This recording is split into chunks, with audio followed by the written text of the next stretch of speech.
नमस्कार साथियों, स्वागत है आपके अपने YouTube चैनल टारगेट एग्जाम पास पर। साथियों, आज हम लोग देखेंगे बिहार एसएससी जो इंटर लेवल भर्ती आया है उसी का दोस्तों प्रीवियस ईयर क्वेश्चन जो हाल फिलहाल में पूछा गया है दोस्तों। 5/3/2023 को यह पेपर पूछा गया है दोस्तों, और इसी पर आधारित प्रश्न भी आपके एग्जाम में पूछा जाएगा और इसी पैटर्न पर आपका जो है एग्जाम होगा। तो इसीलिए दोस्तों इस वीडियो को बहुत ही ध्यानपूर्वक देखिएगा ताकि आपको पता चलेगा क्वेश्चन जो है कहाँ कहाँ से पूछा जाता है और कैसा क्वेश्चन पूछा जाता है। तो चलिए शुरुआत करते हैं आपके पहले सवाल से। और दोस्तों याद करते चलिएगा जितने भी क्वेश्चन बताएंगे। आपका पहला सवाल कर रहा है दोस्तों यहाँ पे, 36वें राष्ट्रीय खेल कहाँ हुआ था। जो 36वें राष्ट्रीय खेल है वह कहाँ हुआ था, तो वह गुजरात में हुआ था। ऑप्शन नंबर 20 सही हो जाएगा, गुजरात में। अगला सवाल है आपका, फैजाबाद से 1857 के क्रांति के नेता कौन थे। फैजाबाद से जो 1857 के क्रांति हुआ था वहाँ के नेता कौन थे, तो इसका सही जवाब हो जाएगा मौलवी अहमदुल्लाह, मौलवी अहमदुल्लाह। अगला सवाल है आपका, घनत्व का एसआई मात्रक क्या होता है। घनत्व का एसआई मात्रक होता है केजी प्रति मीटर क्यूब। ऑप्शन नंबर 20 सही हो जाएगा, केजी प्रति मीटर क्यूब। अगला सवाल है आपका, अखिल भारतीय किसान सभा की स्थापना कब हुआ था। अखिल भारतीय किसान सभा की स्थापना कब हुआ था, तो इसका राइट आंसर हो जाएगा ऑप्शन नंबर बी, 1936 में हुआ था। अगला सवाल है आपका, विंग्स ऑफ फायर के लेखक कौन थे। विंग्स ऑफ फायर के लेखक कौन थे, तो doctor APJ Abdul Kalam. Option number A सही हो जाएगा, एपीजे अब्दुल कलाम। दोस्तों भारत के महान वैज्ञानिक रहे और हमारे देश के राष्ट्रपति भी रह चुके हैं डॉक्टर एपीजे अब्दुल कलाम। अगला सवाल है आपका, बॉम्ब साइक्लोन कहाँ आया था। बॉम्ब जो साइक्लोन था दोस्तों वह कहाँ आया था, तो वह आया था अमेरिका में। ऑप्शन नंबर 20 सही हो जाएगा, अमेरिका में बॉम्ब साइक्लोन आया था। अगला सवाल करें आपका दोस्तों, नेशनल एग्रीकल्चर इनोवेटिव प्रोजेक्ट कब आया था। नेशनल एग्रीकल्चर इनोवेटिव प्रोजेक्ट कब आया था, तो इसका सही जवाब हो जाएगा दोस्तों ऑप्शन नंबर सी, जुलाई 2006 को आया था। कब आया था, जुलाई 2006 को। अगला सवाल है आपका, इथियोपिया की राजधानी कहाँ है। इथियोपिया की राजधानी कहाँ है। इथियोपिया की राजधानी दो है दोस्तों, अदिस अबाबा है, अदिस अबाबा। ऑप्शन नंबर ए सही हो जाएगा। अगला सवाल है आपका, फिरोज शाह तुगलक की आत्मकथा क्या थी। फिरोज शाह तुगलक की आत्मकथा क्या थी, तो उनकी जो आत्मकथा है वह फुतूहत ए फिरोज शाही, फुतूहत ए फिरोज शाही। ऑप्शन नंबर सी सही जवाब हो जाएगा। अगला सवाल है आपका, सुमित नागल किस खेल से संबंधित है। बताइए दोस्तों, जो सुमित नागल है वह किस खेल से संबंधित है, तो इसका सही जवाब हो जाएगा टेनिस से संबंधित है। ऑप्शन नंबर बी, टेनिस से संबंधित है। सुमित नागल जो है टेनिस से संबंधित है। अगला सवाल है आपका, वानी जयराम को भारत का तीसरा सबसे बड़ा पुरस्कार कौन सा मिला। जो वानी जयराम था दोस्तों उनको भारत का तीसरा बड़ा सबसे पुरस्कार जो मिला वह कौन सा मिला, तो इसका सही जवाब हो जाएगा पद्म भूषण।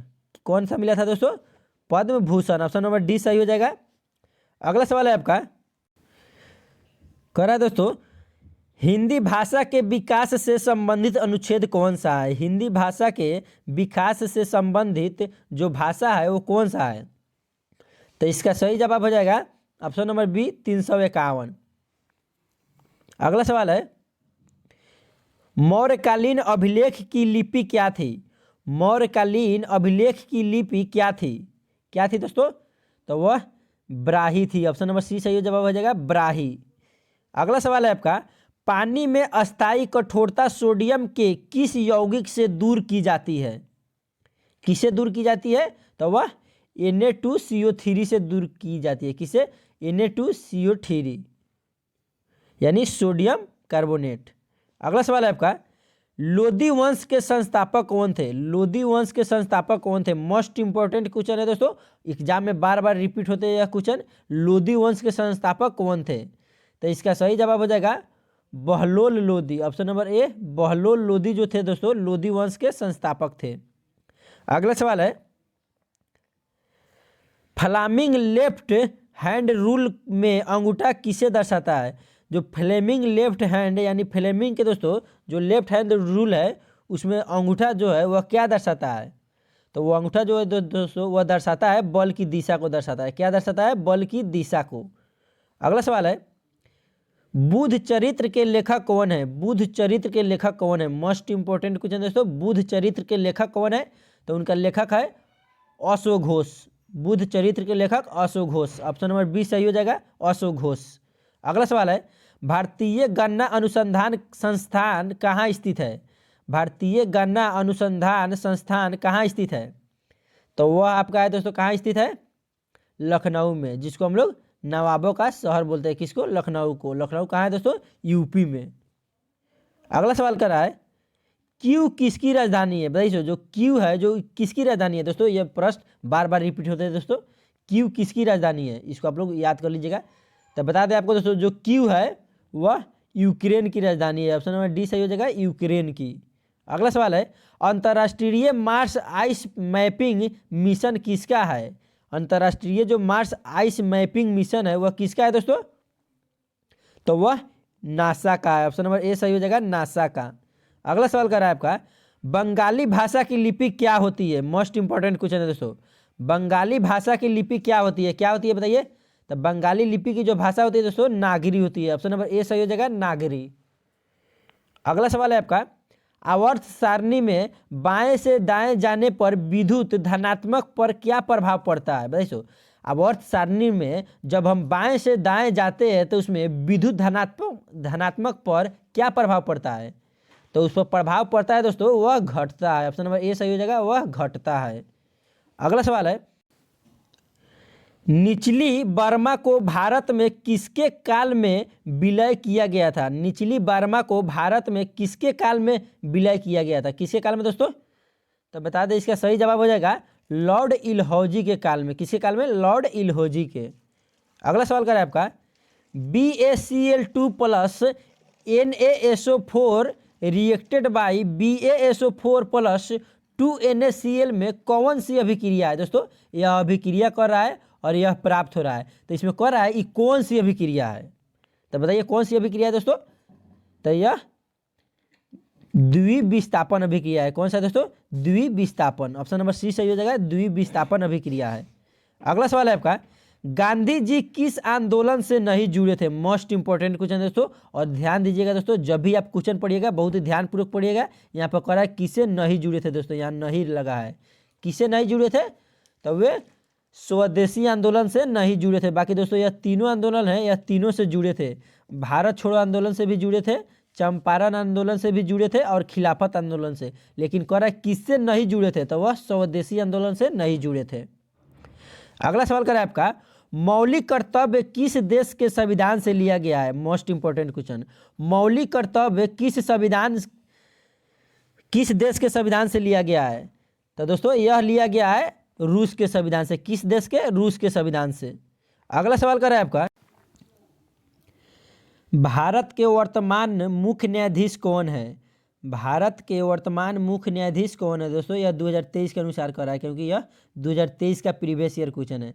तो इसका सही जवाब हो जाएगा option number C, DI Chandrachud. DI Chandrachud. अगला सवाल कर रहा है आपका, राष्ट्रपति के महाभियोग के आरोप पत्र पर कितने लोगों का हस्ताक्षर होता है? मोस्ट इंपॉर्टेंट क्वेश्चन है दोस्तों, ध्यान दीजिएगा। इसका सही जवाब हो जाएगा ऑप्शन नंबर सी, 1/4 सदस्य का हस्ताक्षर होता है। कितने सदस्य का? 1/4 सदस्य का। अगला सवाल कर रहा है आपका, राज्यसभा में सभापति और उपसभापति के अनुपस्थित होने पर सदन की अध्यक्षता कौन करता है? देखो, राज्यसभा में जब सभापति और उपसभापति अनुपस्थित रहते हैं यानी नहीं रहते हैं, तो उस समय सभा की जो यानी सदन की अध्यक्षता है वह कौन करता है? तो दोस्तों जब सभापति और उपसभापति नहीं रहते हैं तो उस समय जो अध्यक्षता है वह कौन करते हैं? उपसभापति पैनल का सदस्य। दोस्तों उपसभापति है वो अपना एक सदस्य पैनल सदस्य बनाकर गए रहते हैं, वहीं उनका अध्यक्षता करता है। ऑप्शन नंबर डी सही जवाब हो जाएगा। अगला सवाल कर रहा है आपका, प्रथम पंचवर्षीय योजना किस पर आधारित थी? मोस्ट इंपोर्टेंट क्वेश्चन है। प्रथम पंचवर्षीय योजना किस पर आधारित थी? बताइए वह किस पर आधारित थी? तो वह कृषि पर आधारित थी। ऑप्शन नंबर ए सही हो जाएगा, कृषि पर आधारित। अगला सवाल कर रहा है दोस्तों, अधिकांश प्राचीन बौद्ध ग्रंथ की भाषा क्या थी? अधिकांश प्राचीन बौद्ध ग्रंथ की भाषा क्या थी? तो उसकी भाषा थी पाली भाषा थी। ऑप्शन नंबर सी सही हो जाएगा, पाली भाषा। अगला सवाल कर रहा है, शांति की मूर्ति कहाँ स्थापित की गई है? शांति की मूर्ति कहाँ स्थापित की गई है? तो राजस्थान में। कहाँ की गई दोस्तों? राजस्थान में। शांति की मूर्ति राजस्थान में। अगला सवाल है, राजतंत्र के बाद नेपाल में किस तरह के शासन अपनाई गई थी? बताइए सो। राजतंत्र के बाद में जो नेपाल में शासन अपनाई गई थी वह कैसी शासन अपनाई गई थी? तो दोस्तों बता दें आपको, राजतंत्र के बाद में जो नेपाल में शासन थी वह लोकतांत्रिक गणराज अपनाया गया। लोकतांत्रिक गणराज। ऑप्शन नंबर डी सही हो जाएगा। अगला सवाल कर रहा है, समूह 13 का तत्व किस तरह का ऑक्साइड बनाएगा?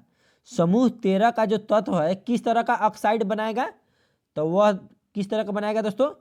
M2O3। Option number D M2O3। अगला सवाल है, लेगोंग नृत्य कहाँ से संबंधित है? देखिए जो लेगोंग नृत्य है यानी डांस वह कहाँ से संबंधित है? तो वह दोस्तों इंडोनेशिया से संबंधित है। कहाँ से? इंडोनेशिया से। ऑप्शन नंबर ए सही हो जाएगा, इंडोनेशिया से संबंधित है। कौन नृत्य? लेगोंग नृत्य। अगला सवाल है, किस अनुच्छेद के तहत राष्ट्रपति मौलिक अधिकारों के हनन पर न्यायालय जाने से रोक सकता है? बताइए किस अनुच्छेद के तहत राष्ट्रपति मौलिक अधिकारों के हनन पर न्यायालय जाने से रोक सकता है? बताइए तो इसका सही जवाब हो जाएगा 359। ऑप्शन नंबर सॉरी दोस्तों, इसका सही जवाब हो जाएगा दोस्तों 359। किस अनुच्छेद के तहत? तो 359 अनुच्छेद के तहत। अगला सवाल कर रहा है आपका, 73वां संविधान संशोधन कब हुआ था? 73वां संविधान संशोधन कब हुआ था? तो वह 1992 में हुआ था दोस्तों। 73वां संविधान संशोधन कब हुआ था? 1992 में। अगला सवाल कर रहा है, तारे टिमटिमाते हैं क्यों? देखो तारे टिमटिमाते हैं वह क्यों टिमटिमाते हैं उसी को जानना है दोस्तों। किसके द्वारा टिमटिमाते हैं? तो तारे जो टिमटिमाते हैं दोस्तों वह प्रकाश के परावर्तन के द्वारा। किसके द्वारा? प्रकाश के परावर्तन के द्वारा तारे टिमटिमाते हुए नजर आते हैं। अगला सवाल कर रहा है दोस्तों आपका, दीपोर झील कहाँ स्थित है? दीपोर झील कहाँ स्थित है? तो बता दें आपको दोस्तों, जो दीपोर झील है वह कहाँ स्थित है? असम में। और असम का राजधानी दिसपुर। अगला सवाल कर रहा है आपका, एनीमिया रोग किसकी कमी से होता है? देखिए दोस्तों पूछ दिया बायोलॉजी से क्वेश्चन, एनीमिया रोग किसकी कमी से होता है? एनीमिया रोग दोस्तों आयरन की कमी से होता है। किसकी कमी से? आयरन की कमी से। अगला सवाल है, निम्न में से किस राष्ट्रीय उद्यान का युग्म गलत है? बताइए सो। निम्न में से किस राष्ट्रीय उद्यान का युग्म गलत है? तो इसका सही जवाब हो जाएगा ऑप्शन नंबर डी, कुनो जो है दोस्तों छिंदवाड़ा। यह गलत है दोस्तों, बाकी सभी सही है। यह तीनों सही है, गलत कौन है? ऑप्शन नंबर डी, कुनो छिंदवाड़ा। अगला सवाल है आपका, भारत शासन अधिनियम 1919 में क्या शामिल था? भारत शासन अधिनियम जो 1919 था उसमें क्या शामिल था? तो दोस्तों वो उसमें यही शामिल था, प्रांतों में द्वैध शासन। प्रांतों में द्वैध शासन यह शामिल था। ऑप्शन नंबर सी सही हो जाएगा, प्रांतों में द्वैध शासन। अगला सवाल कर रहा है आपका, निम्नलिखित में से कौन पार्थिव ग्रह है? बताइए दोस्तों, 4 ऑप्शन दिया गया है, इसमें से पार्थिव ग्रह कौन सा है? तो इसका सही जवाब हो जाएगा दोस्तों मंगल जो है पार्थिव ग्रह है। कौन? मंगल।